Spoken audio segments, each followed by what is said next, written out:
Stéphane Plaza parle de son alcoolisme. Les personnalités ont-elles raison de parler de leurs démons? On va passer à ce sujet plus polémique. Est-ce qu'il y a un sujet ou pas? Non. Non, merci beaucoup. Donc, c'est pas le premier à en parler. Évidemment, Pierre Palmade, avec le drame qui est arrivé, en avait parlé. Jean-Marie Bigard, la chanteuse Rose et la cocaïne. Jérémy Ferrari et l'alcool.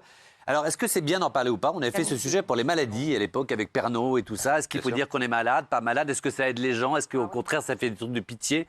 C'est des vrais sujets. Est-ce qu'il faut être pudique, pas pudique? Moi, mon meilleur ami d'enfance qui a 14 ans m'a dit, si un jour j'ai un cancer, tu ne le sauras pas. Est-ce qu'il faut en parler ou pas? Plaza, il dit qu'il en est à 200 jours sans alcool. Il a craqué une fois à Noël. Bigard nous a annoncé aussi les jours. Il compte en permanence. Donc, voilà, Plaza, il a posté sur Instagram. C'est un grand pas. 200 jours, presque sans alcool. Je me suis accordé des occasions chères à mon cœur. 5-6 verres. C'est vrai que certains racontent beaucoup aussi que quand vous êtes invité à des fêtes, le champagne, ça va très vite. C'est une coupe, 2 coupes, 3 coupes. Et j'ai des potes qui me disaient, tu arrives à deux bouteilles de champagne dans la soirée. Et si tu es un peu attaché de presse et que tu fais ça tous les soirs, t'es alcoolique, tout simplement. Alors, ces stars qui parlent de leur dépendance à l'alcool, il y en a beaucoup. Il y a eu Véronique Sanson. Il y a eu hier, dans Libération, elle a parlé de son ancienne addiction à la cocaïne aussi. Renaud, évidemment. Donc d'abord, j'aimerais avoir un tour de table et puis on parlera de tout le monde. Peut-être de vous aussi, parce que je ne savais pas du tout et vous en parlez. Est-ce qu'il faut parler de ces addictions quand on est connu? En fait, oui, moi je trouve ça bien parce que les gens connus souvent sont pris soit en exemple ou ça sont des influences pour le monde. Et c'est bien aussi qu'ils puissent témoigner et rappeler qu'ils sont comme tout le monde. Je vous mets un petit oui. Et que les gens puissent en tout cas s'identifier. La semaine prochaine, elle est chroniqueuse. Moi, je trouve ça chouette que les gens puissent s'identifier dans une reconstruction. Et je trouve ça super chouette quand on n'est pas toujours en train de faire croire que tout est parfait. Il y a des noms avec Natacha. Oui, c'est-à-dire que dans le cadre d'une biographie... Donc toi, on parle de ton addiction au sexe. Moi, c'est non.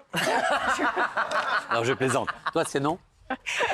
Simplement parce que dans le cadre d'une biographie, il y a quelque chose de cohérent. On raconte une vie, on raconte les hauts et les bas. Donc on suit, si vous voulez, tout un parcours et comme l'histoire, un personnage de roman qui se trouve être réel. Mais comme ça, faire une déclaration sur une addiction ou sur un problème qui peut parfois amener à une certaine déchéance et tout, je trouve que c'est un petit peu trop brutal, frontal et je trouve que ça casse un peu le rêve. Et c'est vrai que certains acteurs avaient dit, je ne sais plus lequel, qui avait dit, moi un jour j'ai parlé d'un problème avec la drogue ou je ne sais pas quoi, en 3 lignes, et c'était il y a quelques années. Bon, c'est fini, on me parle que de ça dans les interviews, et quand je veux faire un rôle au cinéma, c'est terminé. Oui, Benoît, toi tu dis non. Non, moi je dis non parce que c'est pareil, comme Natacha, je trouve que ça abîme l'image de l'artiste. Après, on l'invite que pour ça. Et après, c'est la porte ouverte à ce que vous voulez. Une fois que l'artiste se dit, maintenant on sait que je suis drogué et bourré, je peux le faire quand je veux, de toute façon, c'est comme ça, je suis malade. Alors que quand on le garde pour nous et on ne le dit pas, on essaye d'être un maximum clean quand on se présente dans des endroits. Très juste. Ça oblige quand même à une ça oblige à avoir une rigueur de pas le dire. Non, au contraire, je trouve à partir du moment où tu le dis, tu parles de tes addictions et tu dis que tu as décidé d'arrêter, que tu veux t'en sortir, du coup, tu prends un engagement public devant des millions de personnes. Le fait que tu t'engages, je trouve que ça te force un peu à te tenir. Pas du tout, le public, on s'écoute. Avant, tu t'es engagé, tu te dis merde. Mais c'est faux, le public, ce qu'il veut voir, c'est la chute de l'artiste. À chaque fois qu'il y a des images dégueulasses, mais bien sûr, à chaque fois qu'ils ont des problèmes de drogue ou d'alcool, qu'est-ce qu'on attend, les reportages? Et il en est où? Est-ce qu'il va aller? C'est trop. Bien sûr que si. Les gens se nourrissent du malheur des autres parce que ça les rend plus heureux. Là où je rejoins un peu Benoît, c'est que j'ai lu un truc sur Zac Efron, et le premier truc que j'avais eu, c'est il a fait de ce qu'ils appellent réhab, ça veut dire des cures de désintox. C'est le premier truc que tu dis dans la presse People. Bien sûr. Oui, mais il y a aussi d'autres contre-exemples. François Cluzet, par exemple, qui a beaucoup parlé de ses problèmes d'alcool, reste l'un des... Il en a parlé une fois qu'il avait eu un César et que ça marchait pour lui. D'accord, mais c'est bien parce que... Moi aussi, je peux parler de plein de trucs une fois que je suis milliardaire. Les gens qui... Non, mais d'accord, mais c'est trop facile de dire ça, c'est hyper démago. Mais c'est quoi l'utilité? L'utilité, c'est qu'il y a peut-être beaucoup de gens qui s'identifient à ces célébrités, qui les voient comme... Non, mais non, faut arrêter. Mais si, c'est pas toi, Déborah, mais beaucoup de gens... S'il vous plaît, c'est vraiment ce que nous reprochez, pas tous en même temps. Mais tu penses que Florent, si quelqu'un est chez lui à 17h, qu'il est chômeur et qui boit, il se dit François Cluzet a arrêté, je vais m'arrêter. Si les gens lisent la presse People, si les gens regardent cette émission, si les gens s'intéressent autant aux célébrités, c'est que peut-être qu'ils leur accordent un crédit qu'ils n'accordent pas à monsieur ou madame tout le monde. Donc si ces personnes le font et le font bien, comme disait Jean-Michel, dans une perspective d'aider les autres, c'est non seulement c'est passionnant, mais c'est constructif. Et ça les empêche pas de continuer à réussir s'ils sont bien structurés. Toi, comme tu dis quoi? François Tu dis oui aussi moi, je dis plutôt oui, mais ça dépend aussi le degré de sincérité, la façon la façon dans laquelle c'est fait. Et puis surtout, pardon, vous oubliez que très souvent, ils répondent à des interviews, ils font pas des déclarations spontanées. C'est rare, des interviews. Salut, tu prends du crack? T'as vu ça où? Dans tes poches, avec le chien? Les journalistes, ils connaissent le secteur, ils savent exactement qui en prend et ils mettent dans l'entonnoir souvent. Rappelez-moi que je suis un tout petit peu journaliste encore quand même, donc je sais comment ça se passe. Et après, effectivement, ad vitam aeternam, on reprend les propos qu'ils ont dit à un endroit.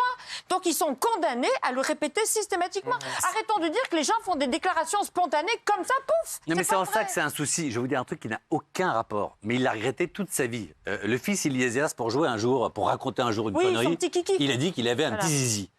Ça fait 20 ans que c'est partout dans la presse et que le mec, ça l'insupporte et que c'était une blague. Il y a toujours une petite bite quand même. Oui. Alors, juste pour vous dire qu'il y a eu François Cluzet, bien sûr, Depardieu, mais ça on n'en parle plus, ça continue. Benjamin Biolay, qui dit qu'il est vraiment sorti beaucoup, il s'est abîmé dans les nuits. Patrick Sébastien, qui buvait jusqu'à plus d'une bouteille de whisky par jour. Christophe Lambert également. Bon, Loana. Jean-Marie Bigard, qu'on a parlé, il a arrêté il n'y a pas longtemps. Guillaume Canet, cette semaine, dans un Canard People. Absolument. Alors après, maintenant, c'est devenu un nouveau truc un peu. C'est un peu l'endométriose des mecs. Maintenant, c'est tout le monde annonce. Non, mais c'est vrai, tout le monde annonce qu'il a un problème. Je sais pas si. Toi, tu dis oui aussi. Ah ouais, moi je dis oui. Puis surtout, j'ai envie de dire, c'est souvent lié à un processus psychologique de ces artistes. Mais si tu as envie d'en parler, c'est pas simplement parce qu'un journaliste te pose la question. Ils sont plutôt pas forcément très courageux, les journalistes, Isabelle, excuse-moi, parfois, sur ce genre de sujet touchy. Mais en vrai, c'est parce que ça correspond à un truc, ok, je le dis aujourd'hui, et j'en parle. Jean-Marie, par exemple, vous parliez de est-ce que c'est mauvais ou pas, ou bien de dire ou pas dire. Jean-Marie Bigard, je suis souvent frité avec lui. J'aime beaucoup Jean-Marie, mais à l'antenne, et j'ai dit des trucs pas toujours sympas sur lui. Mais depuis qu'il est revenu sur TPMP, c'est un autre Jean-Marie qu'on voit. Et ça lui fait vachement de bien aujourd'hui. Et j'ai envie de dire, tous les gens qui ont son âge, ou plus jeune, et qui boivent que ce mec, il est revenu à la table de TPMP et que tout va bien pour lui, je trouve que c'est plutôt un espoir. Et Plaza, il continue de faire ses émissions, il n'aura rien, il n'aura aucun problème. Mais Plaza, je trouve qu'il le fait trop en riant. Ça m'agace un peu, c'est pas un jeu. Juste une question, vous buviez beaucoup? C'est quoi alcoolique? Moi, je ne sais pas ce que vous appelez alcoolique, mais je me faisais du mal avec l'alcool. Et je m'en servais pour me détruire. Et le 24 décembre 2016, j'ai décidé de plus jamais boire une goutte d'alcool. Donc ça fait 6 ans. Eh bien, bravo.